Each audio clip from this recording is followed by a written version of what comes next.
All right. I got you. Uh, That is not bad. All right. Let me adjust that. Yeah, I finally got a headset. I think that'll what be made you get a headset for? it's easier than yeah, talking into the mic on the laptop. How you doing? I'm doing all right. I'm Good. doing I'm adjusting back. Um I love the fact that we're all able to go to Disney together and create Oh, actually such a good few moments. boy, it was. It yeah. It's yeah. That was a good time. It was even more fabulous. You know, it's just wonderful being with you and Cindy, but it's just fabulous having, Michael and Rebecca there, and all the children, of course. But it's just, oh gosh, yeah, that was a lot of fun. The memories that we created, and it's really I find it really funny because I had to ask you. So I grabbed this and I was like, what's your first thought when you see this now? Because now you guys got one. Yeah. What's your first thought? Oh, the week we spent there with you. I mean, it's yeah, and it was yeah, it was a really good time. We had been to Disney World. I don't know. God, I can't remember when. 5, 6, 7 years ago, and Yeah. and it's just okay. It was fun, but we weren't planning on going back until you and Cindy invited us, and it was just okay. We'll go back now. Yeah, it's yeah. Your view too. Oh, What'd you think? What was like the best part? Like you guys say, like there were so many good parts of the day, and you specifically touched so many people with yeah, so many different conversations. I yeah, saw that. yeah, and that's one of my main purposes in life is to do that. Is to just tell people that God is good and that we live in the greatest country in the world at the best time. And Yeah. because one of the things that I keep finding over and over again, and I experience it myself, is the anxiety about all the turmoil that's going on. And it's just, guys, you know, no, you don't need to, you don't, you should not be rude to your neighbors. Yeah, it's just, I don't care what your political uh, bias or Take. background Yeah. is. I don't. I just, you be you, I'll be me. And okay. But it's just that, that frustrates me. And, Which and, which and, part specifically?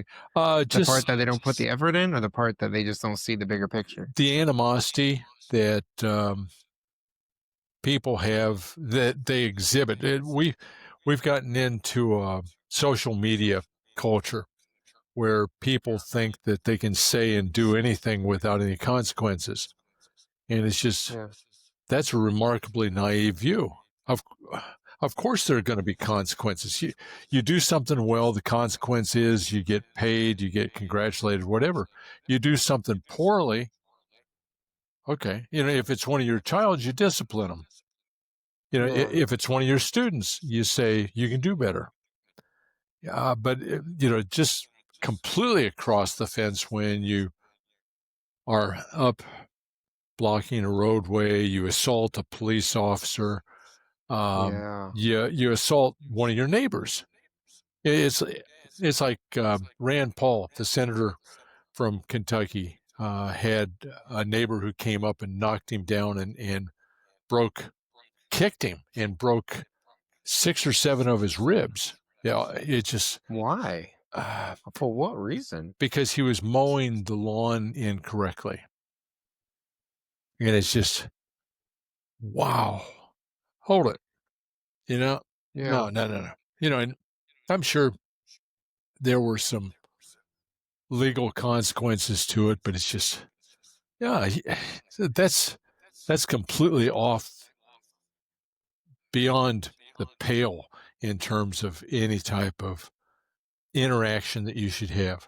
And so one of the reasons that I like talking to people is just to relate to them because we just got back from trip to Boston, Yeah, and you did. and you. we got to see Plymouth Rock. We got to see the Mayflower, which was just fabulous. We got to see the USS Constitution, the Oh. which is the oldest active ship in the world. It's been in regular service since 1775.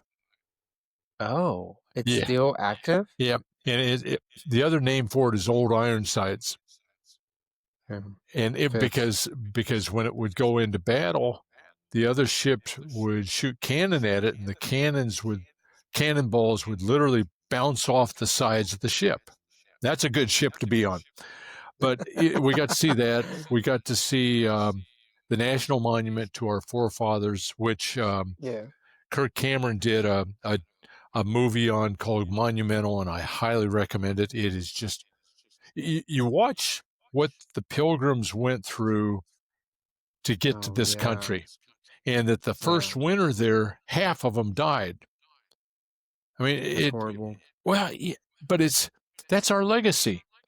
And what they were saying was, we value religious freedom more than we do our lives. We're willing we're Oh. willing to go face down in the snow so that our children can step onto our backs into a free country. And Yeah. it's wow. Okay, I that kinda think about that with my kids even, or yeah, with other people. bec- Yeah, you're willing to yeah, do a lot for that's them. right. You want what is best for your children. You don't want what's easiest for them, because that then allows them to get through life way too easy. And life isn't easy. Life wasn't meant to be easy. There are lessons to be learned. And in my greatest failures, though, that's where my greatest lessons have been. Yeah. And yeah, it hurts. Okay. And what was the purpose of the lesson? Well, it was to remove my arrogance. It was to humble me. It was to teach me a lesson about life that I needed to learn immediately, and to actually understand immediately, because there have been, in the last 5, 10 years, there have been all these lessons that I look back on and I think I didn't really learn that correctly. And I've been able to do a lot of compilation and realize, oh, that's what that was all about. But this is way late. The purpose of a lesson is for you to learn the lesson. You don't have to. It's like when you're doing math. You don't have to get all of the problems correct. No. As a matter of fact, the purpose of having a good math teacher in the classroom with you is that if you get a problem wrong, they can help you get it correct. You're And, right. yeah, and so and I look back on that and I think, well, where did my students learn best? And was it and most of the time it's when they got a problem wrong, and then either with another student in the class helping them or something that I did, they were able to work it out. And it's just, okay, yeah, here's a success. And it's just okay. But that the the turmoil, political turmoil in our country right now. I was just talking to a retired Navy chief down at Sam's Club today. Um, Good old Sam's Club. oh, and yeah, and it was just fabulous meeting him. But he said one of the things that bothers him most with today is just the vitriol, the divisiveness that's going on in the country, and it's a real concern. And so it's a matter of, okay, how do you, at a personal level, how do you deal with this? Because Yeah. you want to be aware of what's going on, but you don't want to be frightened by it, and you want to have. I I'm the guy that likes to plan everything out, as you no doubt have Yeah, you noticed. are. Yeah, I put an Yeah, you are. itinerary together when we go on a trip and da da da da. And it's just a matter of, okay, I like to plan things out. If I see a problem and the engineer in me says there's a problem over there, let's go fix it. And so it's and my greatest difficulty is realizing I can't fix that problem. It's it's above Why my though? it's above my pay Why? grade. It's out of my Hmm. realm, but at the same time, I want to impact others around me. And that's why I work around and I'm talking to people saying, you, a lot of times I'll walk up to specifically dads, but I talk to moms too, and I was saying you're doing a good job. And it one dad mentioned to me this 6 months ago. He said, "Well, I don't always," and I go, "Welcome to life. You're not always spot on. Allow yourself some grace because you don't get better if you beat yourself up. Yeah, you need to learn the lessons and all of that, but you also need to be able to forgive yourself. Learn the lesson, forgive yourself, move forward because that's what Christ would want you to do. Because if you're Yeah. constantly beating yourself up, knocking yourself down, then you're much more likely to be tempted to do something. Well, I'll just do this once. No, you're not going to do it once. You're setting a pattern. And specifically for parents, it's really important because you are modeling for your children every single Yeah, you day are. you get up. Yeah, your children look at you and they go, "Oh, wow, here's my dad." And it's just, yeah. I um, met a couple in Boston Airport. We were flying back to Nashville, and they had the father was standing there holding the son, and the son is just this beautiful child, and he's happy, and just life is just perfect. And so I walk around, and I Mhm. walk up to his wife, and I say, you married the right guy. He just loves that child of yours just so much. And she starts laughing and goes, I did. And it's just, and we talked for, I don't know, 20, 25 minutes. Yeah, And it's just, holy cow, this is one of the things you learn as a teacher is that it's a privilege to be able to speak into the lives of your students. you mentioned that before. Yeah, it's not about the math. Math is just a tool to get them into the classroom and get them thinking, problem solving, that sort of thing. But the rest of it is that you have all of these valuable people called students that look up to you and they want to get order out of chaos because many of them their lives are in chaos. And so how do you make sense of what's going on in my life, kind of thing. And it's just okay. And, Yeah, and I more than not, I would just offer them another perspective. But at the same time, it's just okay. Many things you cannot impact, you cannot change. Okay, can't control. can't control, and it's just what are you going to do? Oh, okay, you're going to live, learn, and do the best you can. Okay, and it's like I think I mentioned this before. There was that one student who came up to me a couple years after she graduated from high school, and she was apologizing for the C that she'd gotten in my class. And it was, Yeah, and it's just I didn't remember the grade that she got.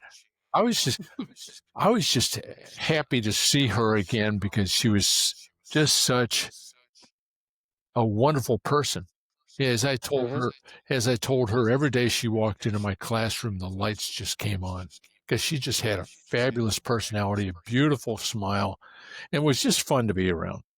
And it's just, okay, I don't care about you know, that. I don't care about. it's interesting. It's interesting because you gave me D's. I think we actually talked about this that night in the hotel. I was like, Yeah, you know what? I think you do give the fair grade. You earned your grade, and and that's that's that's the yeah, the other part of it is that I try in all interactions that I have, and to be honest with myself, but when I'm dealing with other people is to be moral, ethical, truthful. And Yeah. much of it has to do with, oh, I was trained to do that as an officer. But the other part of it is that that's the Christian thing to do, because you don't want to lie. Oh, there's a commandment about lying and stealing, Hmm. and it's just, no, no, no.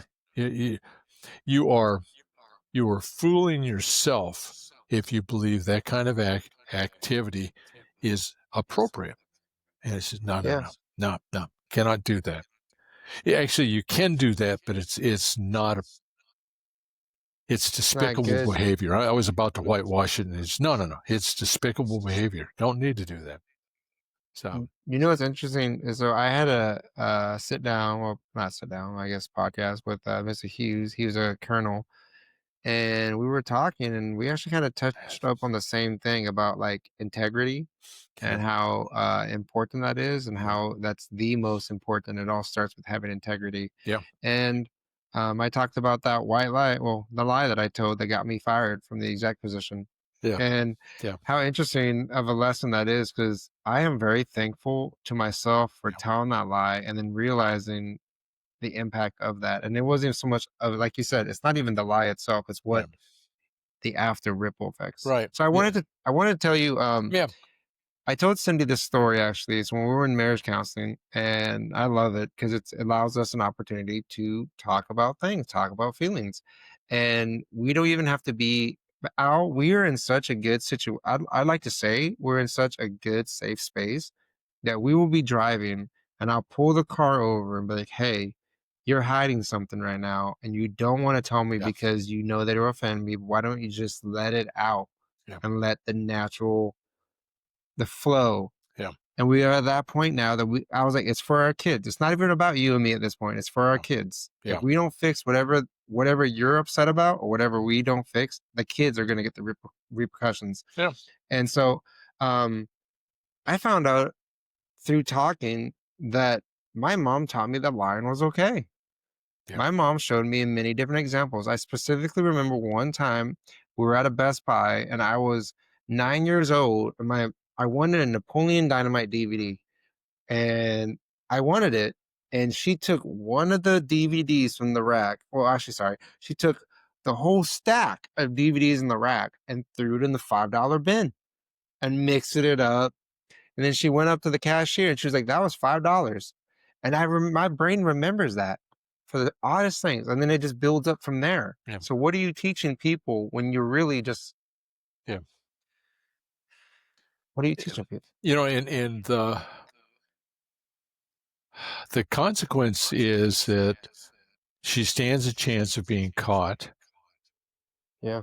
but the repercussions on that are probably not going to be as severe as they should. But the other part of it is that it hurts your soul when you lie, cheat, or steal. It Yeah. it diminishes you as a person. What do you, Yeah. what are the proud moments in your life? It's when you've done something really good that, and it doesn't matter if anybody sees it.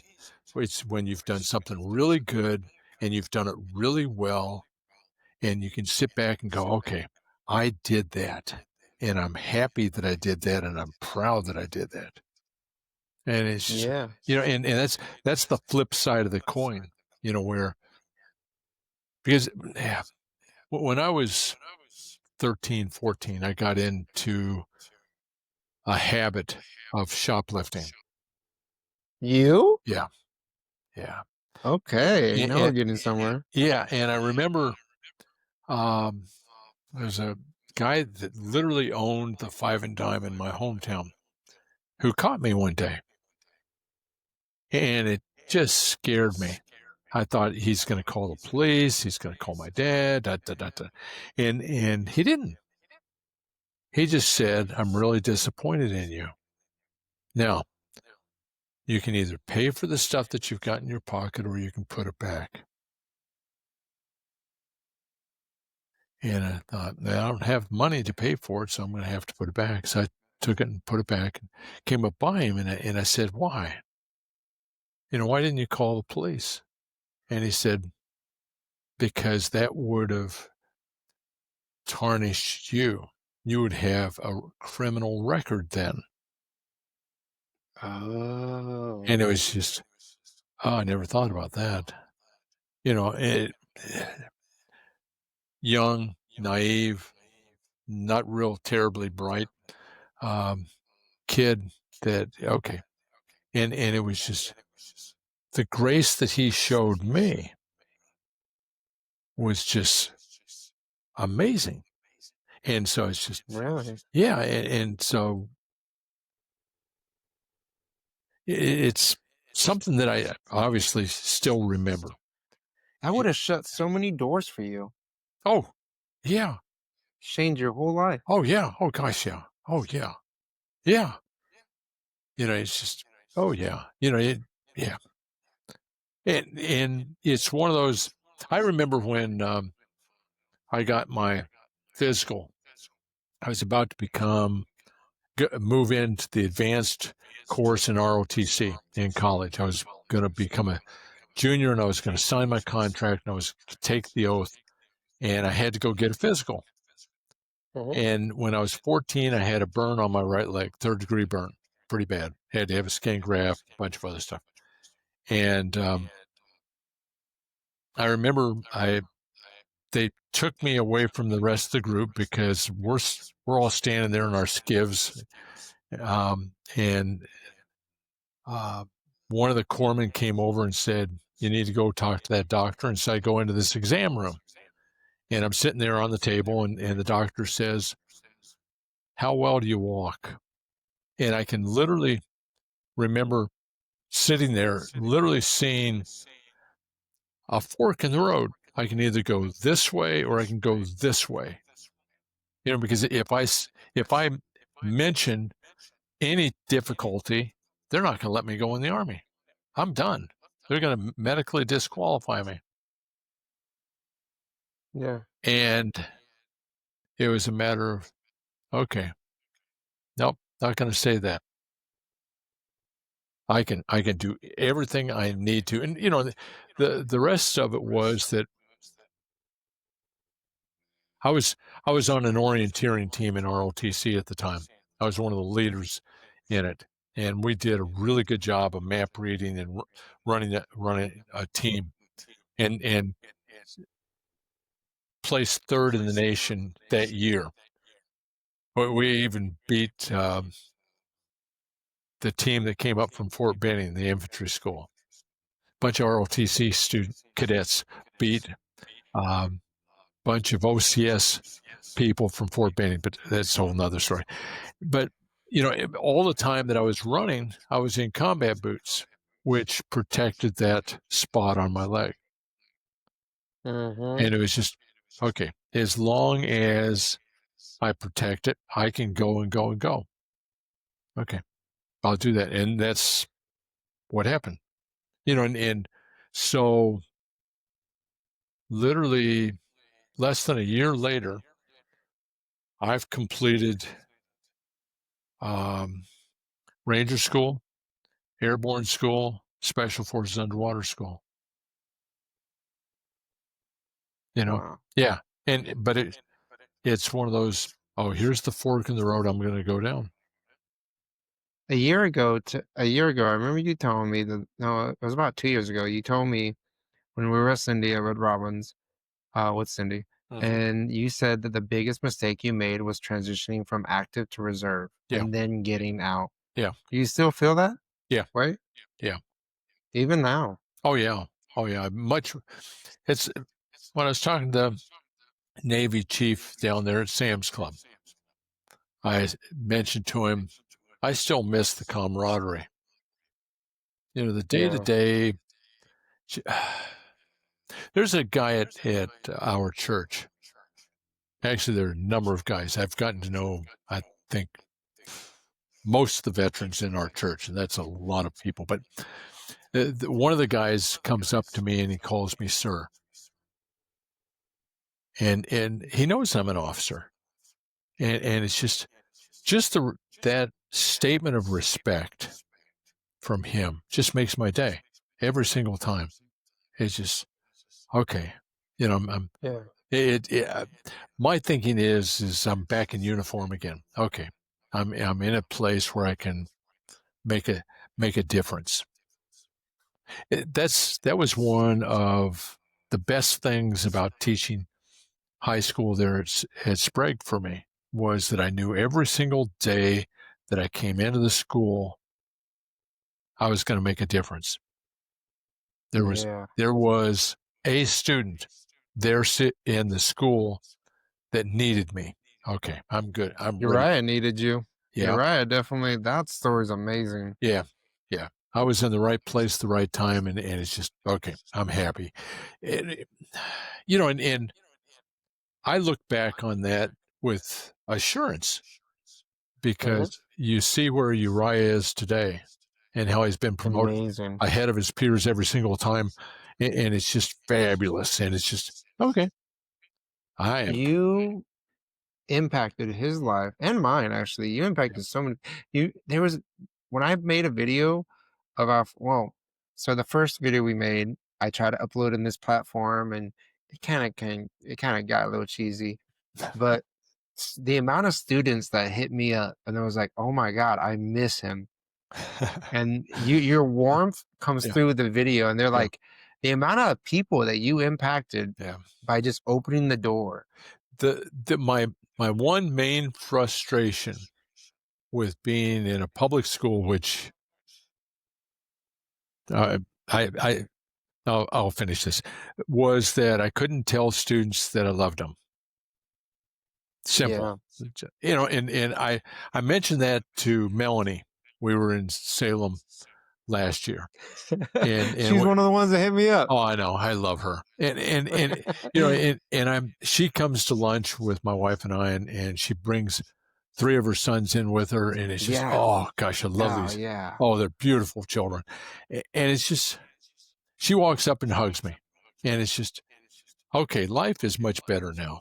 I've just gotten to hug one of the most fabulous people that I've known, and it's just okay, and but that was my main frustration when I was teaching, because I You couldn't tell them had to else. be so careful about everything. It just, you know, I remember, I don't even remember her name, but one of my students walked in on a Monday morning and she had been crying. And whenever student walked into my classroom crying, I knew what was going to happen. They were going to end up right there, and I was going to get a wet sweatshirt or vest because they were going to cry all over me. And it's just I always had to steel myself because I'd been taught to do this side hug type of thing, and I always felt that wasn't genuine. And it was just a matter of, I'm not going to do that. I'm going to be genuine and honest with my students all the time. But it was also a matter of, I understood that the, there could be some backlash on this, because the for a teacher, the appearance of Mhm. impropriety is inappropriate, and you can be fired. And it's just, I don't want that to Yeah. happen either. Yeah. Even, yeah, Mrs. Dow, uh, another great teacher. Oh yeah. How did you learn to not wear your rank? Because you don't. It kinda comes Yeah. naturally. How Um, did you learn that? Wear your title. most of it was there were number of people that even before I was commissioned that I was with who mentored me, Yeah. and it's one of those consequences type of thing. You have both positive and negative, and there were a couple of them whose behavior was really outlandishly awful. I knew one that wanted to be called professor even though he wasn't a professor, and wanted Hmm. and wanted to be called doctor so and so, and he didn't have a PhD. and it was phony. That's on the negative side of it. The other side of it was that my high school math teacher, a guy by the name of Charlie Jones, was had such a large impact on me as a person, personally. It wasn't about the math. Charlie Jones was all about me as a person. And it was just he was the one that would came up with the idea for a 5-minute history lesson at the beginning of a math lesson.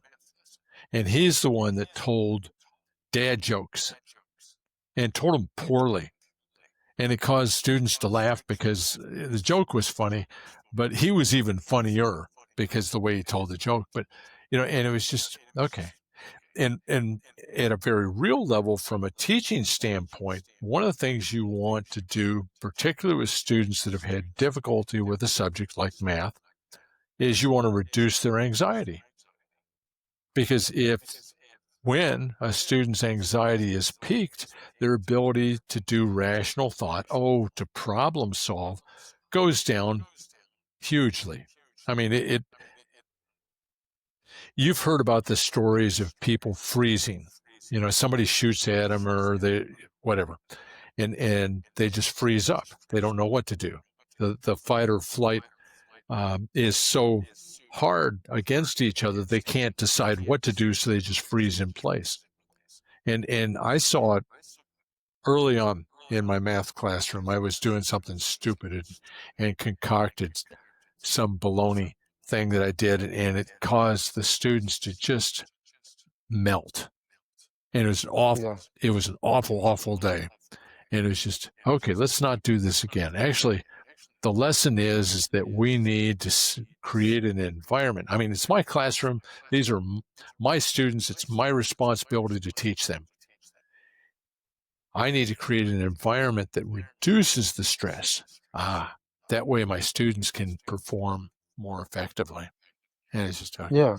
and and one of the things I found in math in particular and life in general is that people make problems way too complicated.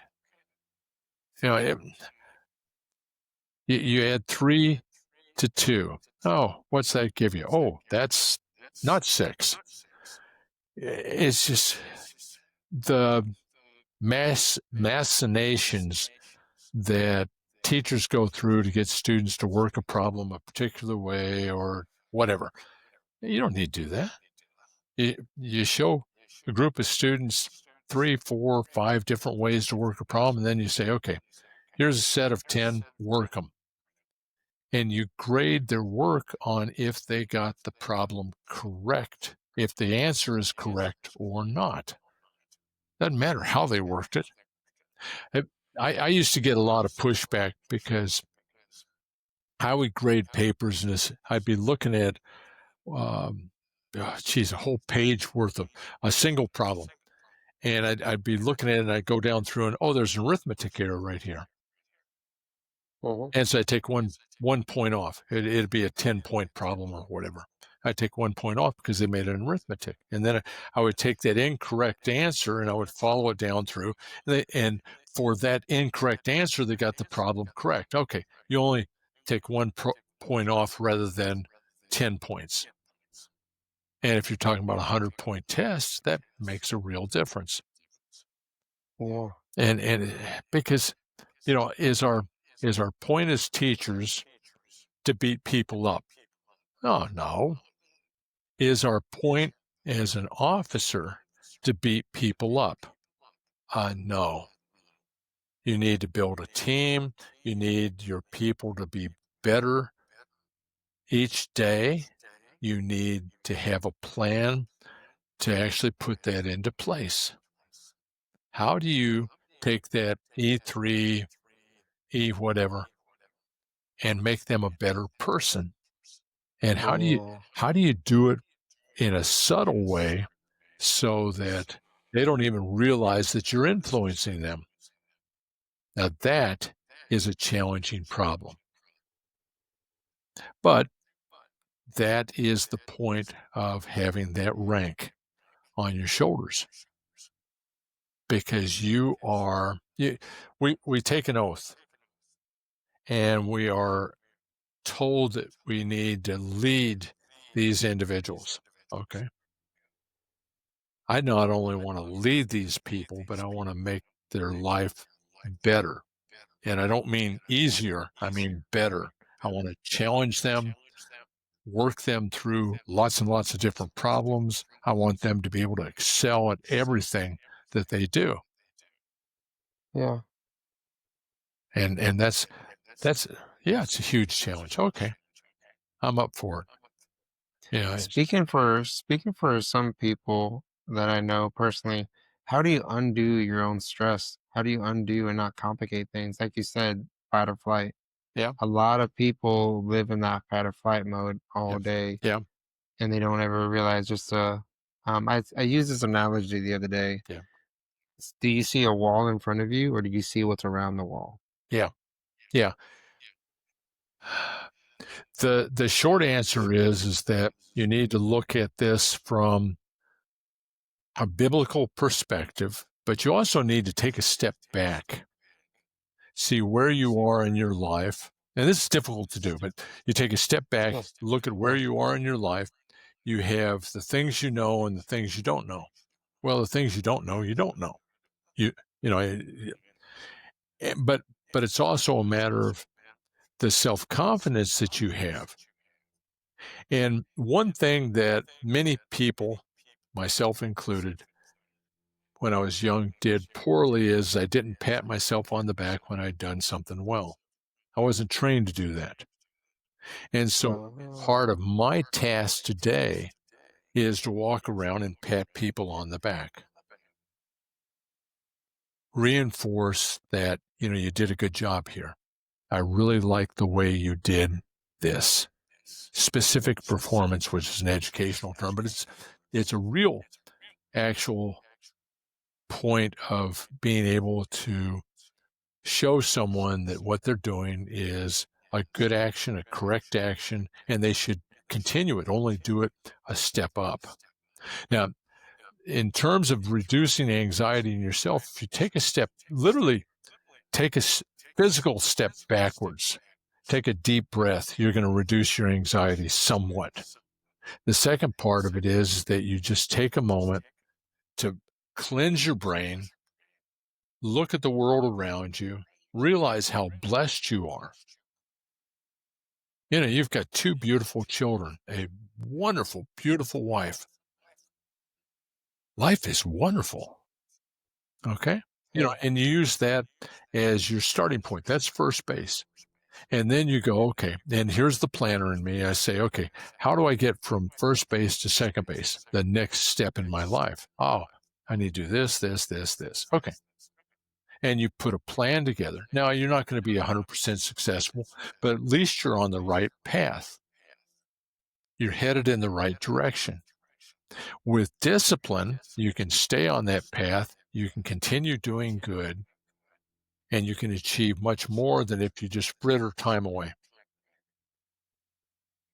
One of the we were out eating yesterday at noon at Steak and Shake, one of my favorite places to be, a good restaurant, and there's a woman who looks like a grandmother and a young man who looks like his her grandson, and he's sitting at the table with her, and he's got a cell phone out, and he's focused on the cell phone.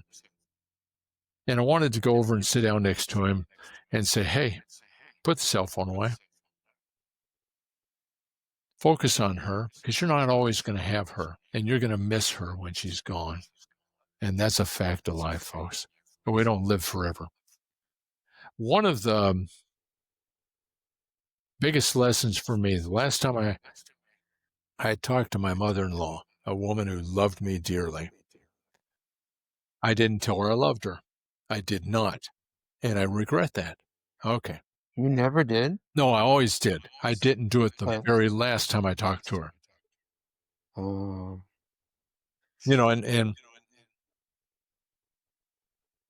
And so when we were there at Disney World, and you'd come in all sweaty, and I'd go over and hug you, and yep. it just bugs the daylights out of you. And that's part of why I'm doing it. But the other part of it is that I want to make sure that you understand that I love you. And it's as simple as that. That basic. Yeah. Is this the same lady that said that if you and Sue ever got in a fight, she Yeah. wants She you to wa come home, Yeah. not Sue? Yeah, that was my mother-in-law. Oh, God bless her. Yeah. The other thing that she taught me and Charlie Jones taught me is that life is better with laughter. It's a lot It better. really It is. is, It's easier. it yeah. Talk about a stress reducer. The other thing that I've found is that I'll be walking through a crowd and I'll smile at them. Simple gesture. Just smile at people as you walk by them. You know what happens at least three-quarters of the time? They smile back at you. And what I've found in me personally is when I smile, I feel better. I don't know if it creates an endorphin rush or whatever goes on, but I do. I feel better about myself because I'm smiling. I feel happier. And I don't know why. It doesn't matter. It happens. But the other part of it is that it's like after I finished talking to that Navy chief down at Sam's today, there are three other people that walk up to me, because they've seen me someplace and they were trying to figure out where they'd seen me, and it was at my at our church, and it's just okay. I'm in the right place, the right time. I Yeah. can say I'm looking forward to seeing you next Sunday. Because we have such a fabulous Christian community in our church, and it is so wonderful to be there. And it's just okay. It's a good place to be. It I Sue will get to church and Sue will go up and sit down in the balcony and she talks to our friends there. Now I'm out walking around the hallways in the church talking to people. That's the vision of labor that we have. And Mhm. and it's the way I like to be. I'm not ready to sit down just yet. I'm ready to, go out and find people to talk to. And yeah, it's a good place for me to be. Do you ever feel like you're 35?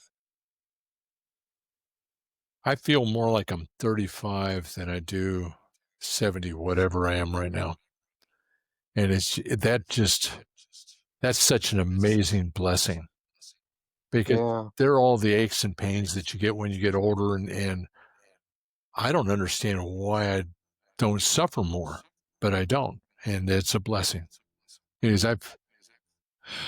I've damaged myself. I broke both arms, both legs, one of them more than once, kind of thing. And I jumped out of perfectly good airplanes and did a whole bunch of rappelling and did a massive amount of running in combat boots. It surprised me when I started teaching ROTC at LSU Baton Rouge, uh, that we formed up for PT one morning. I came in fatigues, and I'm looking around, and I'm the only one in fatigues, and I'm going, "What?" And they go, "We don't wear fatigues to do PT anymore.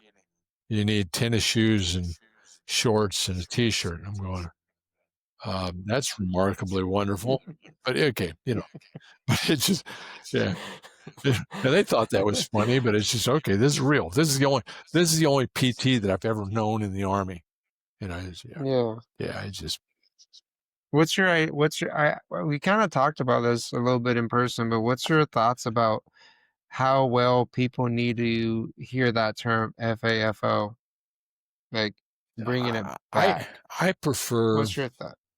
I prefer more referring to things as consequences because if Yeah, when you say FA, it's just okay. That prepositions it to holy cow. I can't believe you're that dumb to do something that's that true. yeah.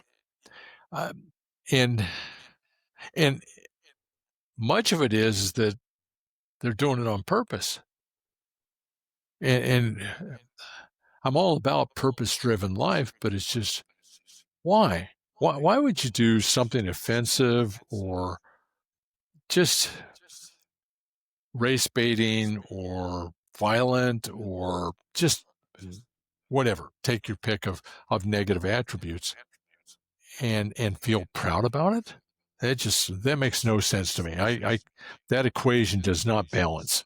Yes. I Yeah. never thought about it Yeah. that way. Yeah. It's just, well, because there again, you may not know that person, but what I've found is that give me 5 minutes and I'll know that person, and it's just, it'll be fun discovering because there are a lot of really good, wonderful people in this world.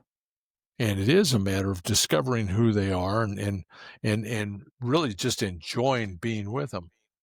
But the other part of it is that you don't need to be a butthole, to anybody else, not to your No, you spouse, don't. not to your children, but definitely not to your neighbor. It's just not. You don't make anybody's day better. You don't make anything better. Usually, No, what's the and, term? Pounding on pound, yeah, and concrete on that's concrete. part of that's part of what they want to do. They want to incite to riot. And one of the lessons I learned back when I was in college at the end of the Vietnam War, and I'm wearing a green uniform and walking across the college campus, and people were coming up and saying really nasty stuff to me and spitting on me and on and on. And it's just, you don't want to do that now to me because my response is not going to be appropriate. I'm on load on you. And it's just, that's just where I am today. And it's just not, I will not put up with that. Yeah, And yeah. And, and I know, yeah, I don't look at that as a fact that people have First Amendment rights to come up and say things to me or spit on me or any of that. That's nope, nope. When you impose on my rights, that's a violation. But the other part of it is there are consequences, and the consequences when you come up and try to subdue a mean old guy like me, they're not good. And it's just nope, not going to allow that. And it's just okay. you you kind of talked about this one time when you were like, our job as parents is to raise better kids, Mhm. or just to do the best that we can. Yeah, And so with my kids, I'm actually really kind of proud because I noticed this at Disney and I noticed this out and about. I do that 1, 2, 3 rule. yeah, You're gonna get a pinch on the third strike, and they don't like pinches, but yeah, I commit with it, yeah. and Well, you don't want it to worked. you don't want to make a threat that you're not willing to carry through with. Yeah, It's like, and as an officer, you need to remember that lesson too. You don't. I totally. remember standing up in front of my platoon one morning and I made a threat that I'm going to break both your arms and legs. And it's just, yeah. And later I thought about that and I thought that was a dumb thing to say because I'm not. Yeah, I'm just no, I'm not. No, I'm not going to assault, my guys. No, but okay, I did anyway. But Man, it's just no, you don't need to do that. Yeah, it just yeah, making a good call all the time. yep, Even I had somebody the other day, they came to me and now we start duty hours. First, actually, this is actually an interesting story. So, our shift is 12:30 to 8:30, and I'm an early person, so I show up a little bit earlier. But this other individual asked me if they could start showing up earlier because they can't drive. They have to take a bus to duty, and they lost their ability to drive because they were driving an unregistered vehicle. yeah, So, anyways, in short, I said, yeah, that's fine. And they started coming earlier. And so the other day they came in and they were like, hey, I got an appointment at 3. So they got it to duty at 12:30. yeah, They went to work a little bit and they said they had an appointment at 3. And I'm like, okay, well, yeah. And then they said they had another appointment that's off base and they had to take a bus to. And I asked, I was like, what's your appointment? They said AutoZone. They have to go pick up a part no, for their truck. that's not an Yeah. appointment. Nope. Mm. Yeah, that's right away in my mind. I'm going through so many things in my head. And the first thing is just, okay, why would you think that's appropriate? And why couldn't you do that from the hours of 7 a.m. till, let's just be courteous, 11 a.m.? Yeah. So, and in my head, so at first I'm like, I kind of set the standard where I was like, this is your one time you get to pull this card on me. And Yeah. I was like, I'm not going to let this fly next time. Right. So that's And, not an official appointment. and And just so you're aware, yeah, and hopefully you said it just like that to them, because I did. that is a good appropriate response. I see what you've done. I don't like it. I'm gonna let you do it this time, but next time, nope. Yeah, I looked at the schedule, I looked at the manning, I looked at what we could do, and I was like, we can do this without you. But at the same time, it's like, yeah. Shouldn't be need ready to. because if you have to come back in, you have to come back in, and it's not my fault that you have to take the bus everywhere because you drove an unregistered vehicle. Yeah, that's But consequences. at the same time, I'm looking at your side of this picture, and it's just, are people really? I don't want to say the term holding hands, but at the same time, I'm like, I don't know what to call that. I really don't know what to call that. It's called enabling, and what uh, parents do it, teachers do it, a lot of folks do it. But what you're doing is you're enabling that person to continue poor, dysfunctional behavior, and you shouldn't. You should say, "Oh, nope, not acceptable." If and there have to sometimes there have to be consequences for bad behavior, poor behavior. Sometimes Yeah, it's just a matter of recognizing it and going, "Nope," and person will straighten up then. But if they don't, then there has to be some type of non-judicial punishment, to use a military term. But yeah, it yeah. there have to be consequences, because one of the things I used to say was that There has I to be. There has to be. always had a 2x4. I was ready to, and it was a metaphor, but I always had a 2x4, because it's the story of the donkey and the farmer. Farmer's walking down a road, and donkey sits down, and he goes over, picks up a 2x4, and smacks the donkey between the eyes. And the passerby said, "Why'd you do that?" And the farmer says, "I needed to get the donkey's attention." And that's the metaphor for it, is that all you need to do is get their attention. And once you have their attention, then you can instruct them on what's appropriate, what you're willing to accept. One What are of you willing to accept? Right. Yeah, I get It, that. one of the key problems with many of the parents that I talked to while I was teaching was that they didn't understand who the adult in the room was. What do you mean? They allowed, Obviously them. yeah, but they allowed their children to do whatever. And they didn't like the behavior, but they didn't stop the behavior, which is going to be foreign for you because you don't operate that way. I've seen you in action. And it's one of those, nope, I'm going to stop this right now. It's the I'm counting to three, thing, Yeah. okay, and and the other part of it is that you're not abusing your children, anything but, you love your children, but you don't want to accept that behavior. Okay, You need to know. one of the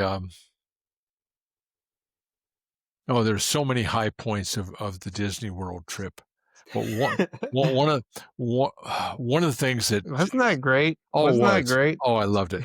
But the evening that you and Cindy and Michael and Rebecca went off, and I don't know where you went, and we're there with your mother-in-law, and Yeah. and Milo needs to be walked around.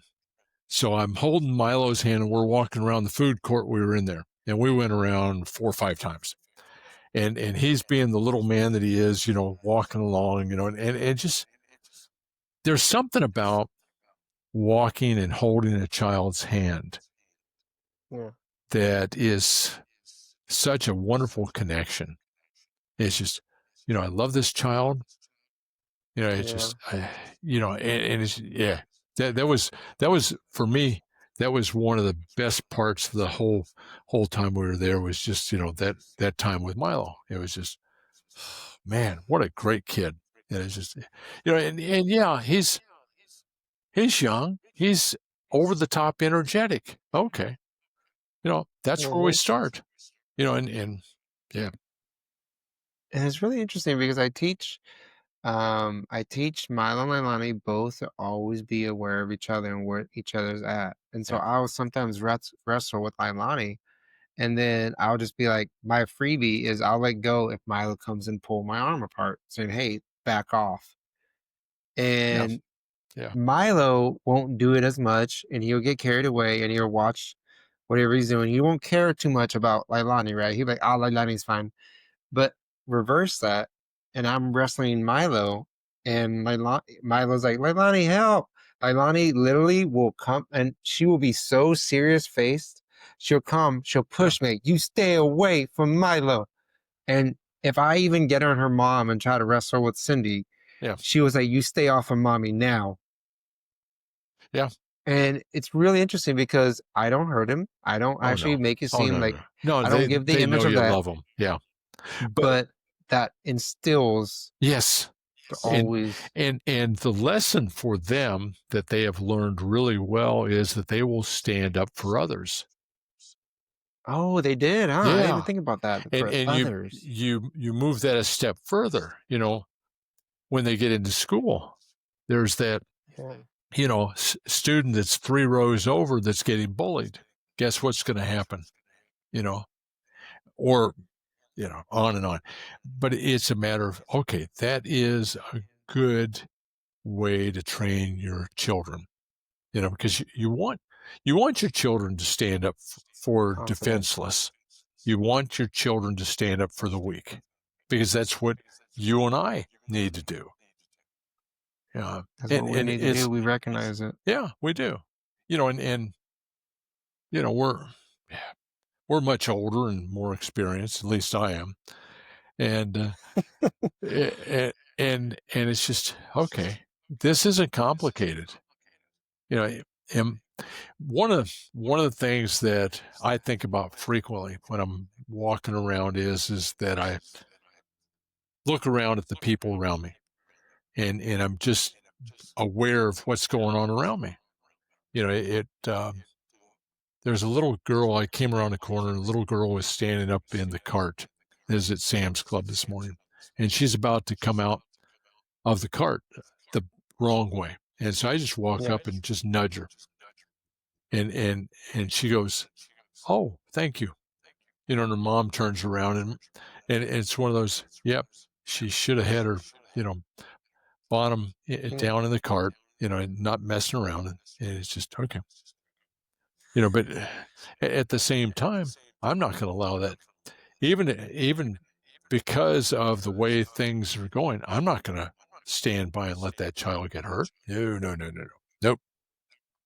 Is that more natural for you to do too? Because I find that it's actually, you called it, you said foreign. A lot of things are foreign to me when people don't feel like they're the adults in the room. Yeah, But I find that the more comfortable you are being the more mature person, yeah, a lot of the odd things are more foreign. Like it's more natural for you to say something, more natural for you to be involved. And for people that feel otherwise, like we were at a park, and this is sound really funny, but I'm a maintainer. I'm a maintenance. I'm like our conversations are more unfiltered.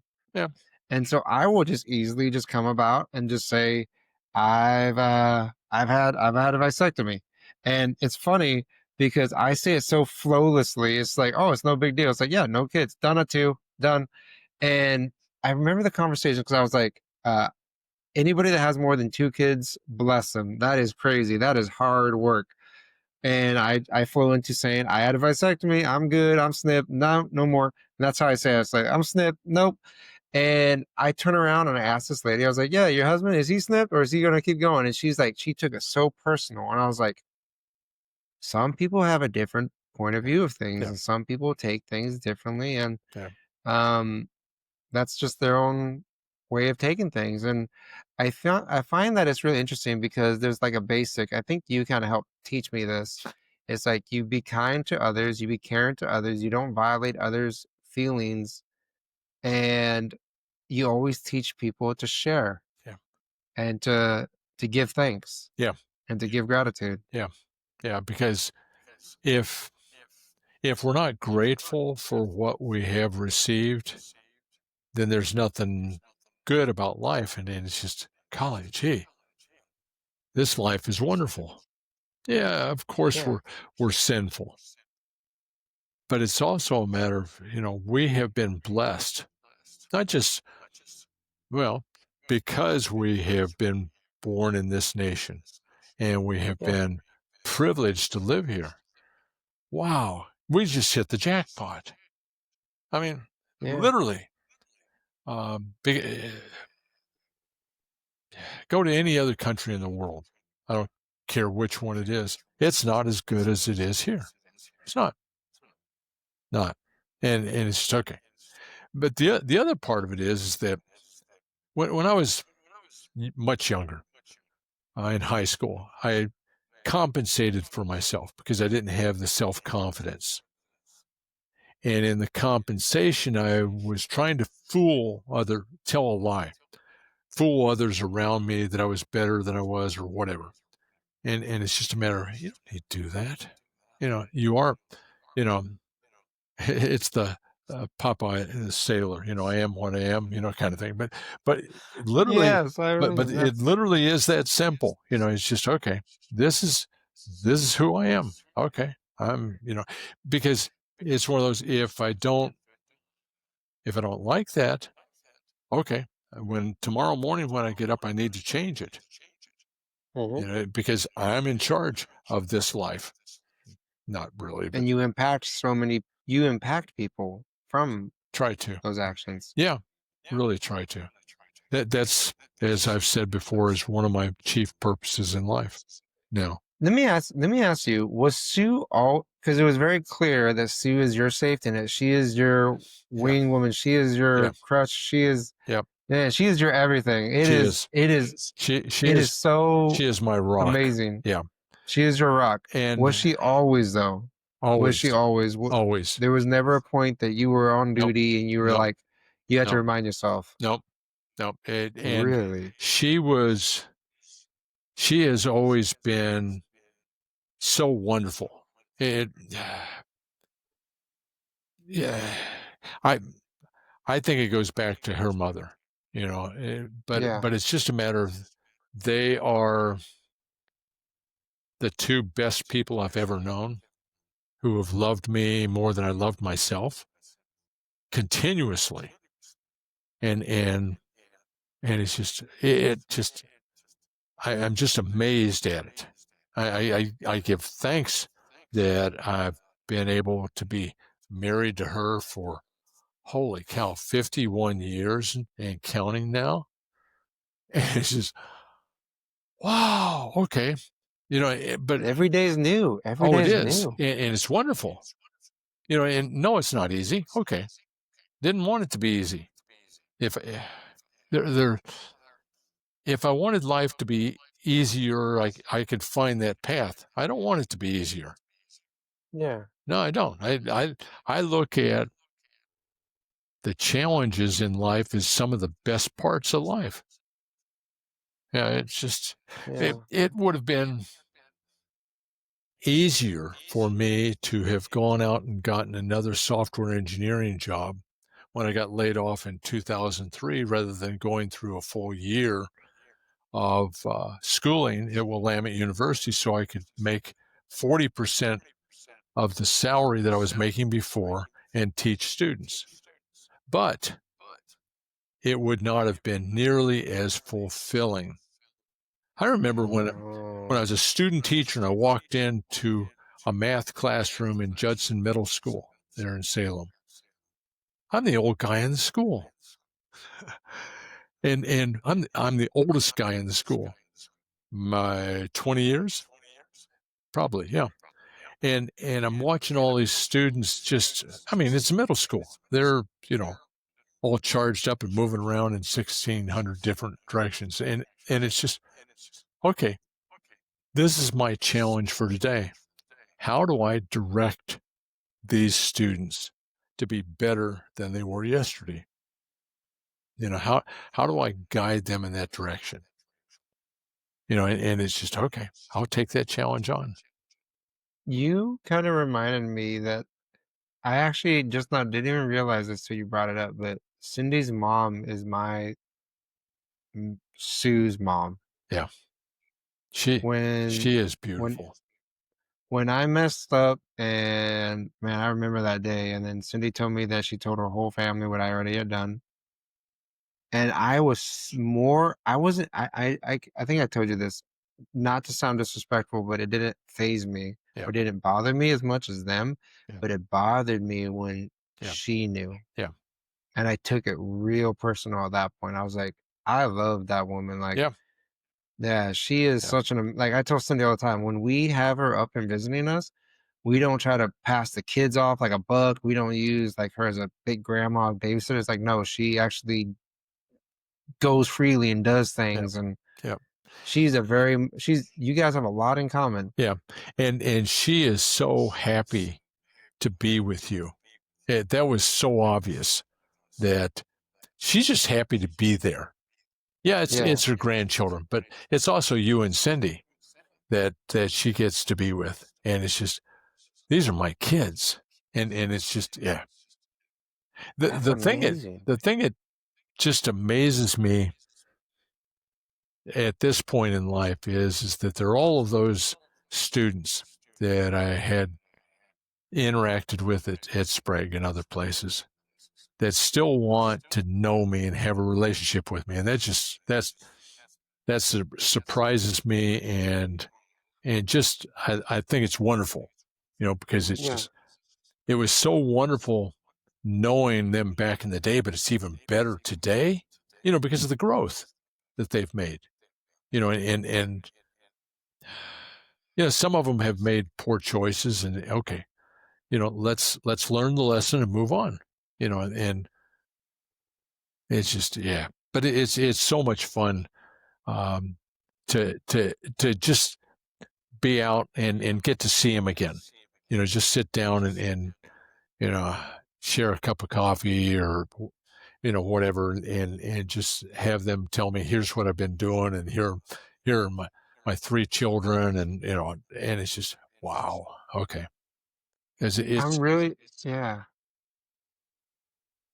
I was gonna say I'm really curious, like just how many, because I believe in the butterfly effect, and I yeah, believe in yeah, every action you do, like the simple way of just saying have a good day to somebody, or hope your day is going good. yeah, Like the smallest little actions have so many more ripple effects that you don't see the yeah. plan. You don't see the bigger plan. I don't i don't tell people to have a good day anymore. I tell them God bless you, because Yeah. I know from being here in Western Kentucky, that when we're checking out at the grocery store and there's um, somebody bringing up, the food that's come across the cart, and they'll finish up and they'll hand you the receipt and they'll say God bless you, and it's just holy cow, that is just wonderful.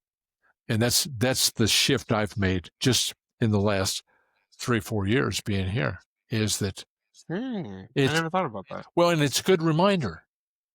We are blessed by God on a daily basis, and it's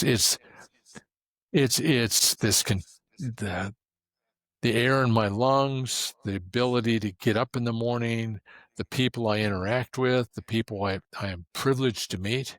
It's just yeah, okay, life is good. That's so good. Yeah, We were sitting at the table the other day, and Cindy gets so mad at me because she's like, well, she doesn't understand my logic. She never understands my logic, but like I've been well, doing it for so long at you, this you point. realize you realize some of this is male and some of this is female, and Yeah. yeah, because we we don't think alike. Now, the No. rest of it is that sometimes, just talking to you and me, brother, we make some really poor choices. And it's just, okay, let me not hit my head against that wall again. It hurts. You know, there's a reason this is a receding hairline. I've just, yeah, never mind. But yeah. But Those white lies we tell our wives like, "Oh, we better do it now. We better do it now." Like, I gotta commit now. but Uh, part of it is that because we have chosen to be in a covenant relationship with our yeah. wives, where you have you and her and God, covenant relationship rather than a contractual relationship where we can break that contract anytime we wish to. No, no, no, no. No, there's no We breaking have, that contract. that's right. We have made an oath not only to that spouse of ours, that wife, wonderful wife of ours, we've made an oath, a promise to God that we will fulfill this relationship. I kind of want to take a step further and even a promise to ourselves of Yeah. being the best people we can. Yeah. Promised you decided to have kids, you decided to start school, you decided Yeah. to, I don't know, pick up and go work, even join the military. You decided to Yeah. sign that contract. And the other day, somebody came in and they were like upset because we had to stay later. And I was like, this is what you signed up for. Yeah. Nobody forced you to sign up. Nah. And it's just, you look at what's going on and you look at the whole thing about people not getting paid. I was like, Yeah. the amount of people that's getting upset because they're not getting their benefits. And Yeah. you're like, Yeah. that's not the point. When we were sitting at the table the other day, Cindy got upset or she got so frustrated because she doesn't understand why I always have Milo and Leilani share their milk. I have them share their milk. I have them share their drink, whatever it is, whatever the drink is on the night, Yeah. I have them share it. And they get mad. They get upset at each other. Like, my milk. I was like, you do not say the word mine is not allowed in my house. Like, you don't say mine. That's a negative. I was like, you say, can I have it? And it's funny because very few times they actually are very nice to each other, and they're like, "Okay, can I have it?" But when they realize that sharing camaraderie, Yeah. that's the bigger Yeah, picture. it is. And that's an excellent lesson for them because Very easy. we have, yeah, it is, but it's a learned trait because as humans, we don't normally relinquish those things that are ours. We hold them tightly, we Yeah. clutch them, and on and on. And it's okay. How do you turn that around? Because the other part of it that the folks you're working with don't realize is it's a privilege to serve. It really is. It's a It is. blessing. It is. And it's a matter of, okay, how do I fulfill this privilege better? Because I want to do the best job I am capable of each and every day. You kinda brought that with you even after retiring. That's what you miss the Yeah. most, Yeah. is just Yeah. One of the things I told the Navy chief at Sam's today was that I wish that I had known then what I know now because I would have been a yes. much better officer. But that's impossible because I had to learn the lessons that I learned then to be where I am today. I gotta say, you definitely have a lot of lessons that you give off to other people. Because Yeah. I never when you called me out and you told me what I needed to hear, Yeah. I never gave up on trying to reconnect with Al. I was like, Boy. no, no, there's a lesson here. I always think I was like, there's a lesson to be learned. Well, There's and a that lesson to was be learned, and you need to absorb it. and I was aware of that going into that conversation, and it was just okay. I've got to be honest, but B, man, I really don't want to lose you. And I was Yeah. so afraid in the after you hung up I was thinking, oh man, this is the last time I'm ever going to get to talk to Manny. And I was heartbroken Yeah. about it. And when you called me back the next time, it was just, oh, okay, thank you, Lord. Literally, but you need to There's do always a what's lesson in life. right, and you need to do what's right. You need, Yeah. and it's normally not easier. Courage. It's not, and it's kind of like John. Kennedy said, "We're going to the moon not because it's the easy thing to do." That speech when he was inaugurating Yeah, yeah, yeah. to take us to the moon, and we got there, within the decade. But it's, no, we don't do it because it's the easy thing to do. We do it because it's the right It's thing the to do. right thing to do. Yeah, That right there, it's yeah, the right thing to do. yeah, You told me when I was going through those courses and I was reaching out for advice, is that you never got thanked for doing the right thing. You actually had the opposite. yeah, People don't like you. People yeah, don't see, yeah. and they I don't. I got that quite a bit when I was teaching. There was, one one of the teachers, there was a section in the history book about Vietnam, and students would, because they knew I was a Vietnam era uh, soldier, they would come down and they would want me to tell them about Vietnam, and I was telling them a lot of things about Vietnam. I mean, there was, how many years did Vietnam go on? From 1959 to 1975. And there were 58,163 soldiers that were killed in that period of time, and on and on. But it's a matter of, we weren't allowed to win that war. That's the bottom line on it. And I remember one of the history teachers coming down and saying that she didn't want me to talk to her students about Vietnam anymore. And it was just not going to do that. Nope. Speaking from the person that was there, they don't want you to talk about it. Yeah. And that was my defense was, I lived this period of time. I was alive during this period of time. You weren't. Which of us understands that period of time better? Oh, that would be me. Wow. And yeah, but one of the things that I really enjoy about being in Western Kentucky is that I'm much more respected as a veteran here than I was in Oregon. Yeah, And it's, you served. yeah, and Simple as that. yeah, and it's a matter of, I actually encountered a fair amount of disrespect in Oregon, and it, it surprised me, but it's also a matter of not putting up with that. That's a bunch of nonsense. Move away. Yeah. Um, There's something really about just having.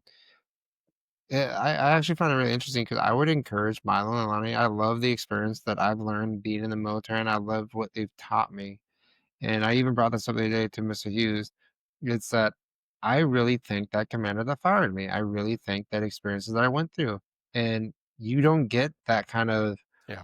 tough love on the outside. And I think that's going to be my heart. Maybe it won't, but that will be the hardest thing to realize is that people don't take criticism, and people don't want criticism, and No, people no, they've feel that they're the entitlement or whatever, right. whatever that Well, they've is, gotten all these whatever. participation trophies, and they think that it's like, I quit teaching out at Western Oregon University because they wanted me to give grades that students hadn't earned. Well, Mhm. that's moral, ethically, That's ethically wrong. wrong. Not going to do that. And I just walked away from them. And it's just a matter of, okay, and but there's a whole generation plus of students that have had seat time, but they haven't learned a darn thing. Yeah. Going through high school and even college. And it's just, wow, that's beyond awful. It's not just a waste of time, it's a waste of money, but it's a waste of that student's life. And the lesson for them was, you just get into a seat and you sit there and you get, promoted on and passed on. And it's just, no, it doesn't work that way. That's not real life. You know, No, you, you it get shouldn't promoted be. because you've done a good job. And yeah, I think that's the one good thing that they do well is not all the ways, but eventually. Yeah. You kind of realize that in life. Yeah. I am so looking forward to this trip to DC. So we were getting the dates and we're gonna send you Okay. those dates. I'm looking forward to it too. Yeah, I we mentioned were it. we were so I, I you what? I mentioned it to Sue, and she's turned and smiled at me, and she said, "I'm ready to go." You know, let's go. It's I'm so ready for just a smaller, less abrasive, less amount of people, just a more enjoyment, kind Yeah. of like Yeah. relaxed kind of When because you had a there is yeah. so much to see around Washington We've D.C. never been. You actually would be the one having to tell us. Oh, We would have to bug you guys for an itinerary. We've never been, well, and and it would be beautiful to see the scenes. one of the things we will do, because it's there are a number of things that I always do when I get to Washington D.C. The Lincoln Was Memorial, it? the Vietnam Memorial, the Washington Monument, and the Mall, and then up the hill to Arlington Cemetery. Okay, Yeah. that's my, you know, I'm all game. We're and all and game. that's none of that is sightseeing. All of that is to render respect in appropriate places. You know, Lincoln Memorial because of Abraham Lincoln, the Vietnam Memorial because there are people on that wall that I knew. The Washington Monument because he was the first and one of the best presidents that we've had. You Yeah. know, Arlington because of all of the troops that gave their lives. You know, and it's just okay. I will go, you know, respect them one more time. I would love that. Yeah, but We're gonna love that. there's a whole yeah. Sue will be providing us a list of places, and we'll actually figure out tours that we can get on, so we don't have to drive and that sort of thing. Because that makes it a lot easier. Driving, at least in the Yeah. past, I don't know what it's like nowadays, but driving in Washington D.C. is no fun. I would not bypass. I gotta say, it's been actually kind of a blessing to reconnect with you guys because that right there is the key to life. I feel like is just enjoying the beauty and the respect around us. Yeah, And I think I finally learned that value from you. So if there's anything I want to take away, it's like, thank you. what do you want to be remembered as? Like at this point of your life, When I what introduce do you want to be remembered? when I introduce myself to people, I don't mention being a veteran. I will say I'm a retired teacher. That's what I want to be remembered for. You know, and I taught high school math for 7 years was all, but it was a fabulous time. I had Yeah. I had the most wonderful people, you know, around me, not just in my classroom. I'd bump into them in the hallway and stuff like that, and it was just a fabulous time for me. It really was. I did not realize how much it would change me to get up in front of a classroom. I really didn't. It Mm. surprised me, you know, and it was You weren't just, even getting paid that. You weren't getting the pay's not oh there. no, no, It's no, not the pay. the pay stinks. But there are things that are more important than pay. You know, the folks that are griping about having to work and not getting paid for it, I understand that. You know, you got to put food on the table and that sort of thing. But Yeah. at the same time, it's just okay. Are you committed to the duty that you have to your country? Because if you're not, you're in the wrong place. You need to get the heck out. It's just I love that. it is that simple. You know, yeah. It's like I've been a member of USAA. Uh, gosh, longer Egon. long I longer than I've Yeah. been married to Sue, so a long time. No way. Yeah, I joined. Oh Long gosh, you've been with USA longer than you've been with Soup? yeah, I joined USAA? USAA in 1972, and we didn't get married until 74. But and Hey baby, and one of the one, Al's been with USAA longer than she just got home. eh, Longer than he's been with Sue. yeah, So and they've said that they will give no interest loans to members, to keep them so that they can go out and buy food for their families and sort of. And it's one of those. Okay, I'll take a hit on whatever dividend or whatever. I'm happy about that. I would rather have that money go to a service member who needs the money so they can stay where they are, do the good job that they're doing, and be able to feed their families. Okay, I'm Yeah. good there. But I applaud USAA for doing it because that's the right thing to do. Yeah. Yeah, you're right, actually. Yeah, that is the right thing to do. The other thing I hope that this does is that service members that need food will go find a church um, closet, kitchen, and because they're all over the place, and you just go in and you say I need food, and they'll put a box of food together and they'll give it to you. No strings attached. You don't have to come to church on Sunday or anything like that. Just here's the food, bless you. And because one of my concerns with present day America is that we have all of these service oriented things coming from state and federal governments. Wasn't supposed to be that way. That was supposed to come from the local church. I hear her. Say hey to her for me. She Love you. does love you. It's that's one of my concerns with it because the church is supposed to be providing that kind of support for the community members. Mhm. And it nowhere in the Constitution does it says, um, we need to be providing SNAP benefits or any of this. And it's and I agree with Ben Carson. What's the purpose of that kind of program? And the purpose of that Yeah. kind of program is to support someone until they can get off of it. This is not supposed to be. Yeah, I've seen a lot of videos of people that are generational. They're the third or fourth generation that's been on food stamps. No, no, no. It wasn't That's supposed. Oh, insane. it's awful. Because you look at the self concept that someone that says something like that has is they're looking for a handout. They're looking for something for doing nothing. That's unbiblical.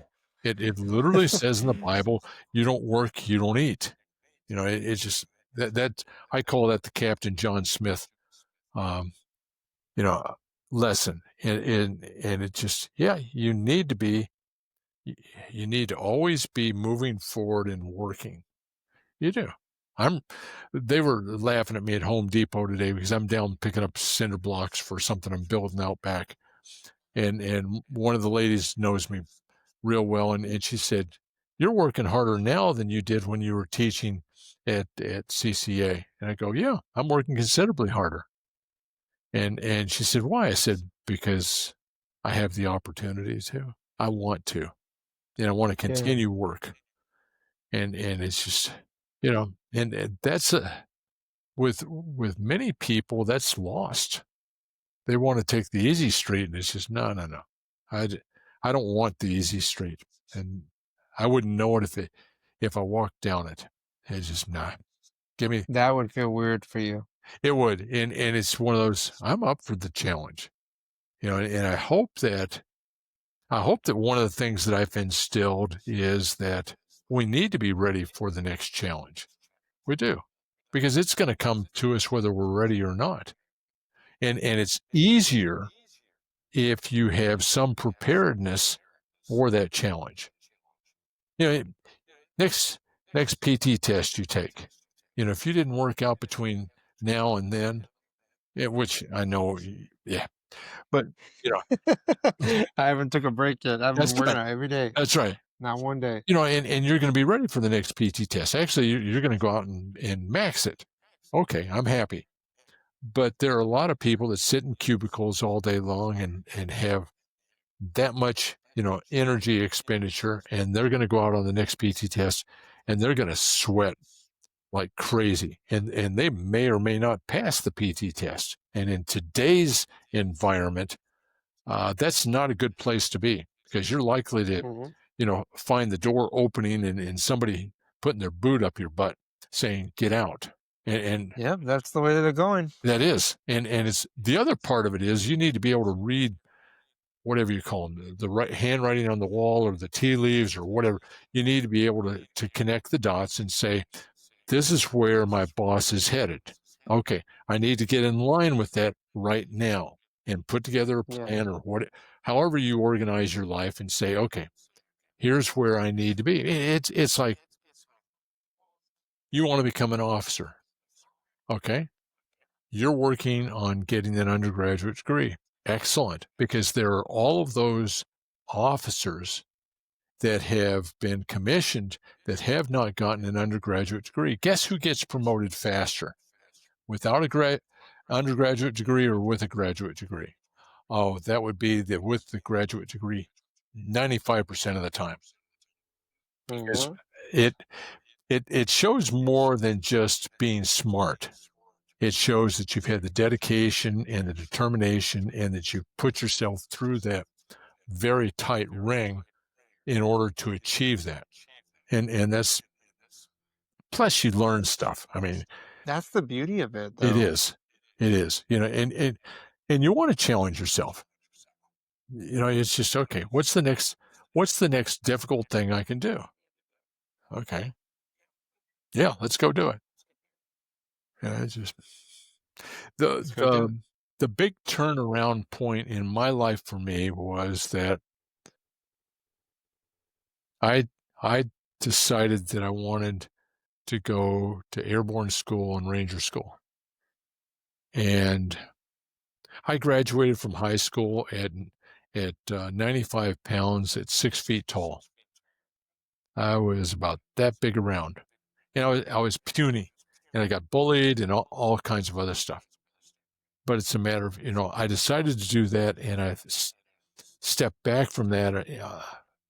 And I had, at that point, I had about 2 years to prepare for it. And so I started getting up every morning at 5 o'clock and going out and running 5 miles every single morning.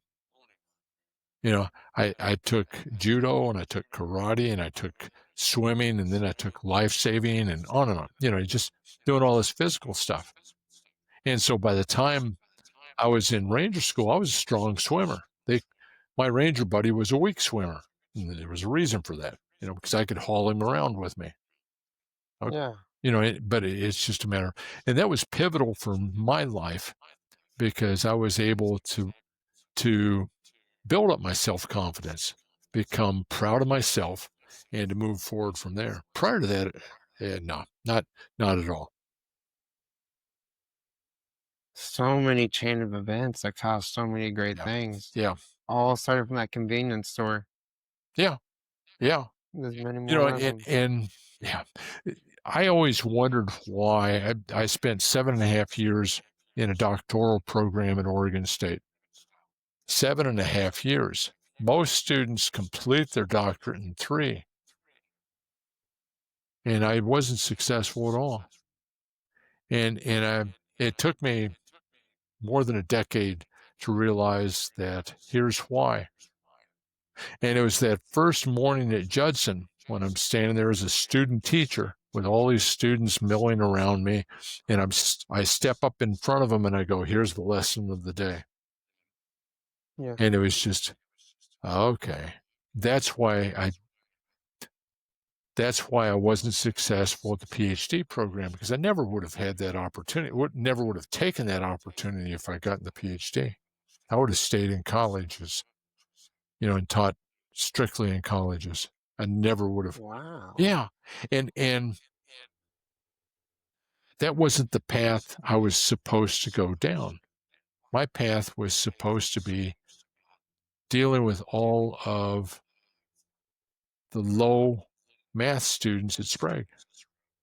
And not all of my students were low math students, but a high percentage of them were. I remember the counselors would be 2, 3 weeks into the term at school, and the counselor would come up to my door with a student in tow, and they would say, they would start with, "Mr. Lake, you're so good with these students." And it was just, I'm getting another one, but they would ask me, will you take this other student? I go, sure.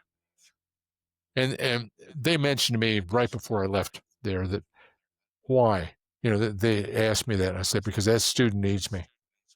They need to be with me because Mhm. they need the rigor in my classroom, they need the structure in my classroom, and they need to get pumped up to not on the math, but their self confidence, build them up as a person. And that was my reason for being there. It wasn't, the math was secondary.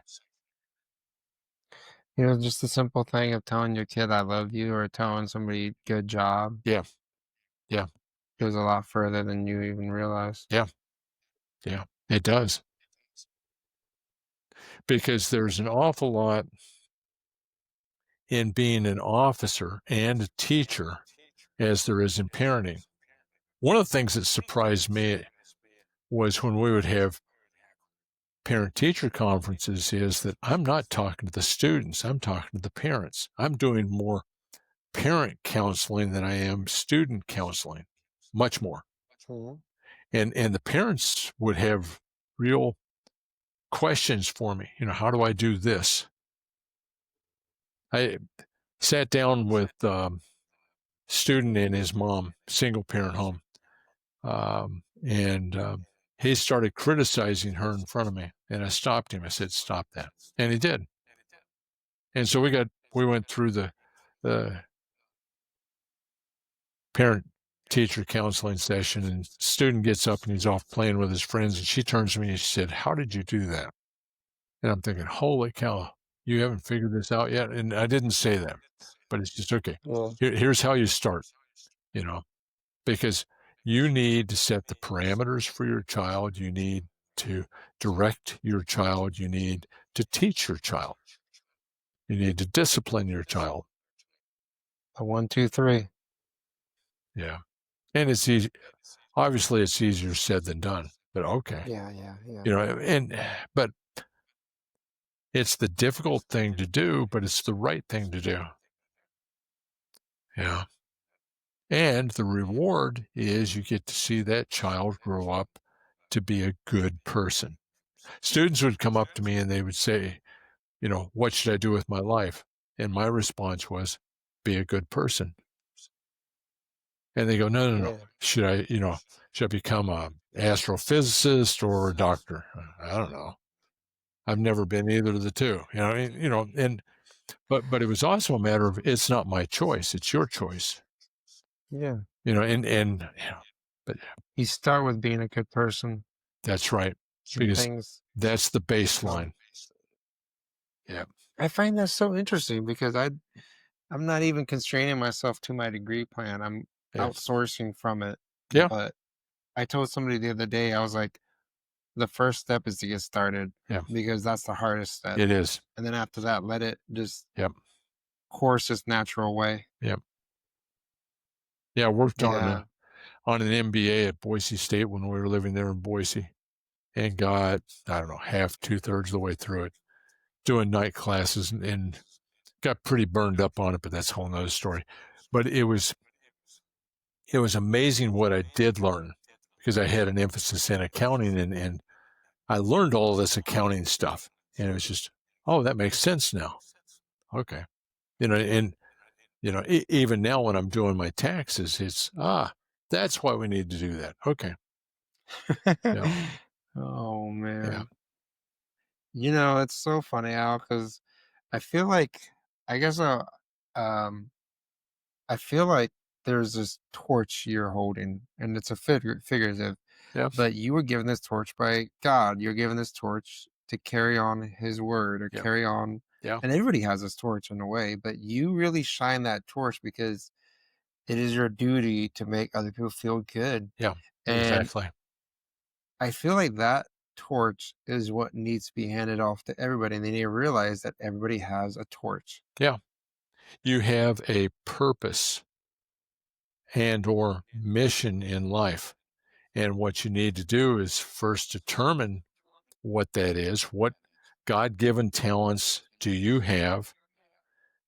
What is your purpose for being here on this planet at this time? And then you go, oh, okay, how can I do this as well as I possibly can? Because it's a privilege to be given, it's a privilege to be able to speak into the lives of your students. It's just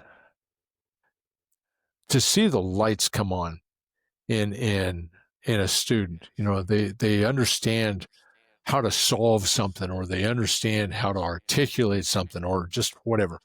And it's just, wow, okay, that's wonderful. And that was the neat part of it for me when I was teaching. It Yeah. was just Yeah. just when the lights would come on, and you know, I knew it. Okay, we're good here.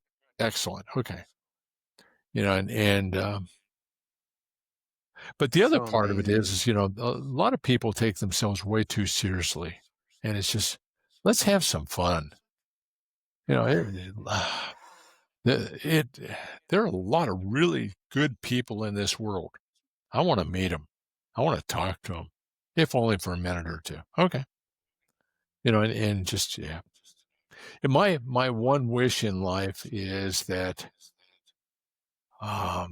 when I die, there's one person that I impacted that will cry for me. Just one. That's, it's a low barrier, but it's one of those. Okay. And if that's how it turns out, then I'll be happy because I was able to impact one person's life. And okay, I'm good now. Because that's fulfilling. Yeah. Yeah. I remember back when I was in high school, when I first started programming. Later, I've learned that that's called software engineering, but that's, yeah. And I thought, I want to become a programmer and I want to make $1 million. Okay. I did that. Who cares? I mean, money's just a tool. It Yeah. is. I got money. Oh, I can go buy that hot rod, and fix it up. It's a neat truck. Okay. But that's all it is. It's just a tool. Time is a tool, and the more effective we are in using it, the better off we are.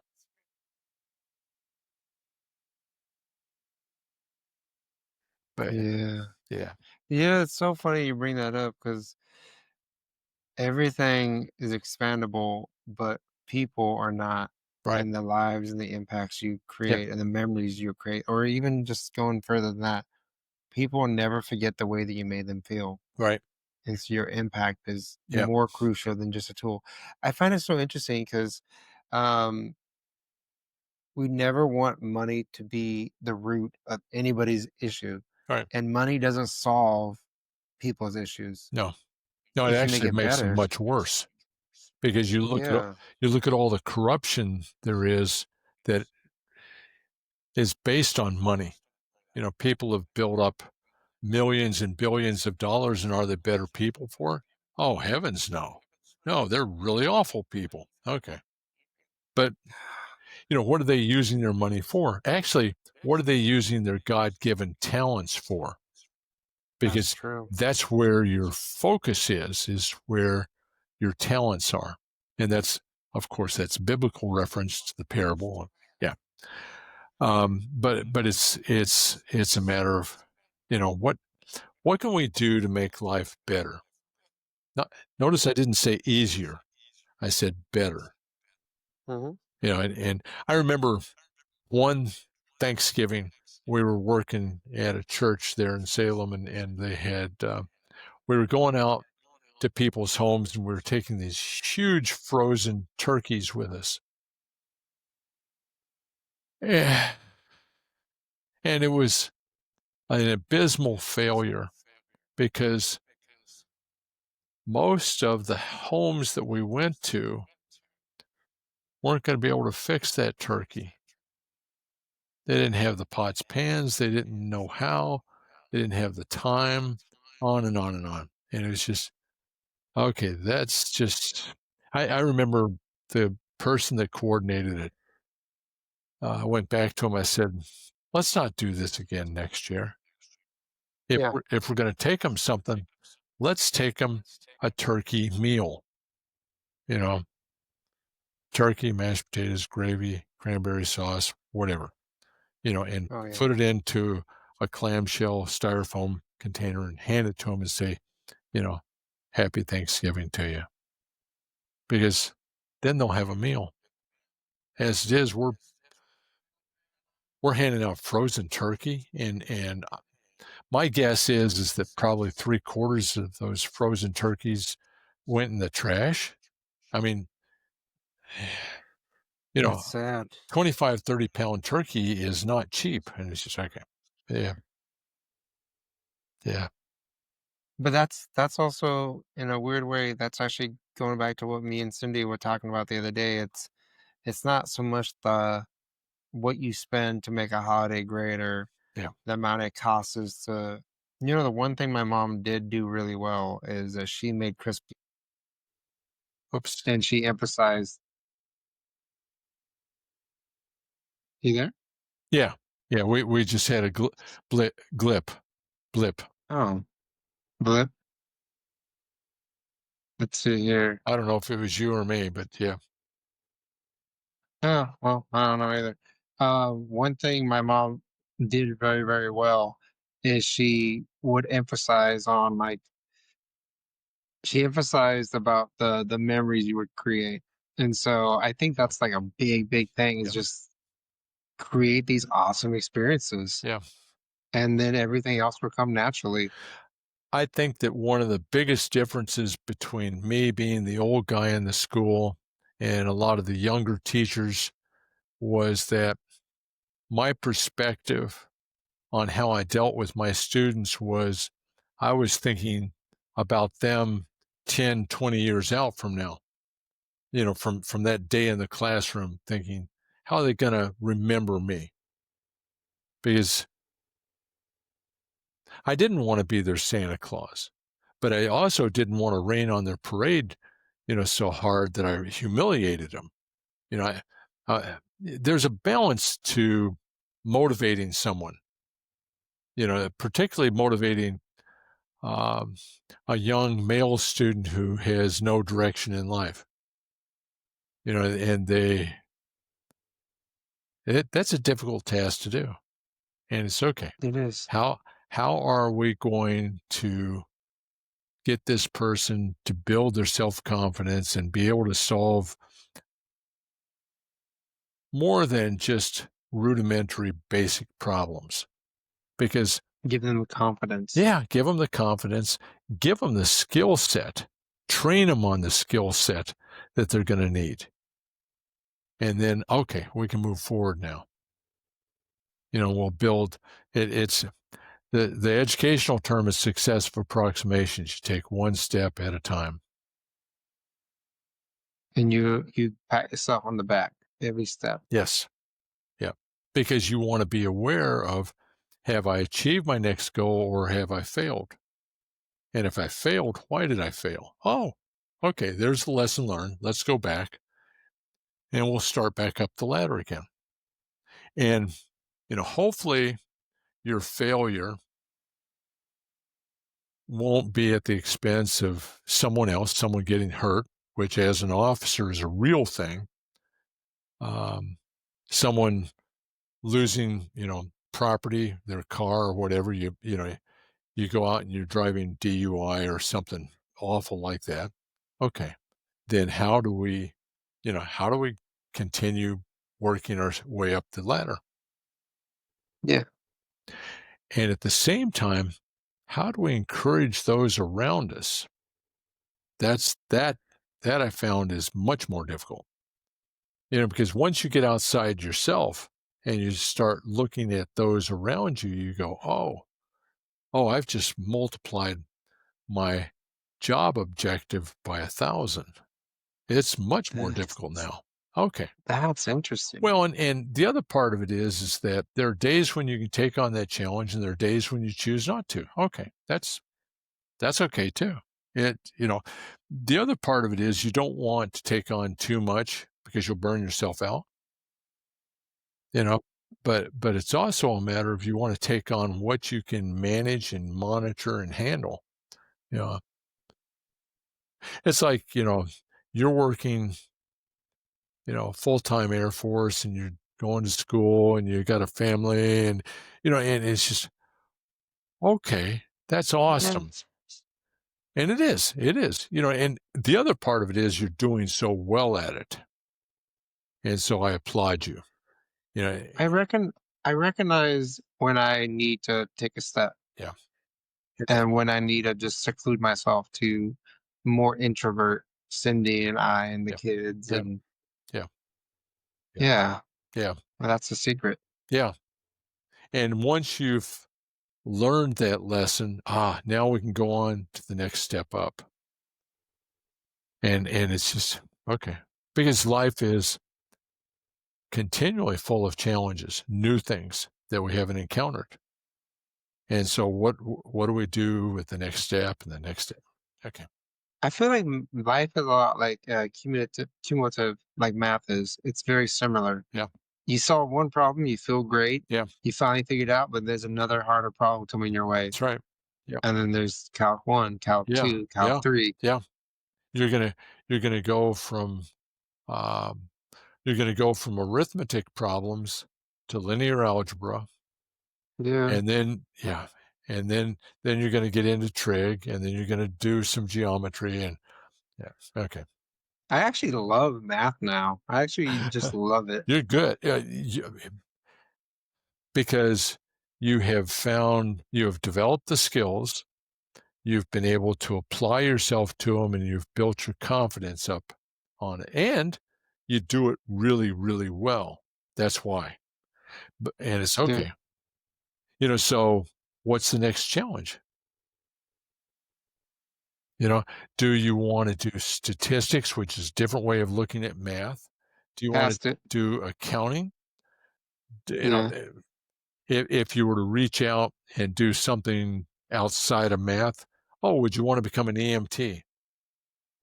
Something I did. Um, on and on. It just okay. This is the next challenge. That's life. It is. Some people talking about old people. Some people will just quit learning, quit doing, and just sit back. And it's just, no, I don't think that's for me. I really don't. I, yeah, and You don't even do what old people do. They go retire. They go play golf all day. yeah, yeah. My idea of playing golf is to take a, racquetball racket and smack that puppy. But okay. Yeah. Obviously, I'm not playing golf, but yeah. Yeah, I Uh, understand the that. the thing that amuses me, I've got a number of dear friends that like golf, and one of the guys said to me, you go out and you play golf, and you hit the ball and it doesn't go where you want it. I hate this game. You hit the ball, it doesn't go where you want it. I hate this game. You hit the ball and you make a hole in one. I love this game. Yeah, And it's just flip flop on it, and like win, lose, learn. that's right. And it's just that's life, guys. That's it in a short sentence. Is just okay. You're going to have good days. You're going to have bad days. You're going to have those days in between. Okay, deal with it. Do the best you can. That's all that you can do. Yeah. I love talking to you, Al. I love you, Manny. It is Man, always so good to see you.